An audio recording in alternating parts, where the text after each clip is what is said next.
ഞങ്ങളുടെ first function engagement ആയിരുന്നു. അപ്പോൾ അതിന് ഞങ്ങൾ എക്സ്പെക്റ്റ് ചെയ്തതിനേക്കാൾ നല്ല അടിപൊളിയായിട്ടാണ് എല്ലാ കാര്യങ്ങളും ചെയ്തു തന്നത്. ഇപ്പോൾ ലാസ്റ്റ് മിനിറ്റ് നമ്മൾ എന്തെങ്കിലും ഒരു ചെറിയൊരു ചേഞ്ച് വന്നിരുന്നത് അപ്പം തന്നെ എന്താണെന്ന് നോക്കുകയല്ല, ടൈമോ ഒന്നും നോക്കില്ല, എപ്പോഴാണെന്നാലും അപ്പം തന്നെ അത് സെറ്റ് ചെയ്ത് തന്ന് എല്ലാം നല്ല അടിപൊളിയാക്കിയിട്ട് ചെയ്തു തരാം. അത് ജോബിച്ചേട്ടൻ മാത്രമല്ല, ജോബിച്ചേട്ടൻ്റെ കൂടെയുള്ള എല്ലാവരും ആൻഡ് മീഡിയ ഫുൾ ക്രൂ ആണ്. അപ്പോൾ അവർ നല്ല അടിപൊളിയായിട്ടാണ് എല്ലാ കാര്യങ്ങളും ചെയ്തത്. ഞങ്ങൾ വർക്കിൽ ഭയങ്കര സാറ്റിസ്ഫൈഡ് ആണ്. Thank you. ഞങ്ങളുടെ ഫംഗ്ഷൻ ഇത്രയും ഒരു അടിപൊളി ആക്കി തന്നതിൽ ഏറ്റവും ഇമ്പോർട്ടൻസ് എന്ന് പറഞ്ഞാൽ ഇവർക്കാണ്. അതുകൊണ്ട് ഒരുപാട് താങ്ക് യു.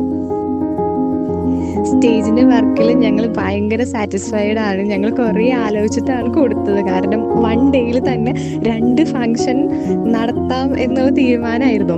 അപ്പോൾ എങ്ങനെയാണ് ഈ സ്റ്റേജ് 2 ഇതിൽ വരിക എന്നുള്ള ഭയങ്കര ഇതായിരുന്നു. അപ്പോൾ എന്താണ് ജോബിച്ചേട്ടൻ്റെ അടുത്ത് പറഞ്ഞു, ജോബിച്ചേട്ടൻ അത് അടിപൊളിയായിട്ട് ചെയ്തു തന്നു. ആൻഡ് മീഡിയയുടെ എല്ലാ ക്രൂവും നല്ല അടിപൊളിയായിട്ട് സപ്പോർട്ട് ചെയ്ത് ആ ഒരു മധുരവെപ്പ് ഫംഗ്ഷൻ കഴിഞ്ഞപ്പോൾ തന്നെ നെക്സ്റ്റ് ആ ഒരു ഫംഗ്ഷന് വേണ്ടിയിട്ട് തന്നെ അവർ സ്റ്റേജ് സെറ്റ് ചെയ്തു.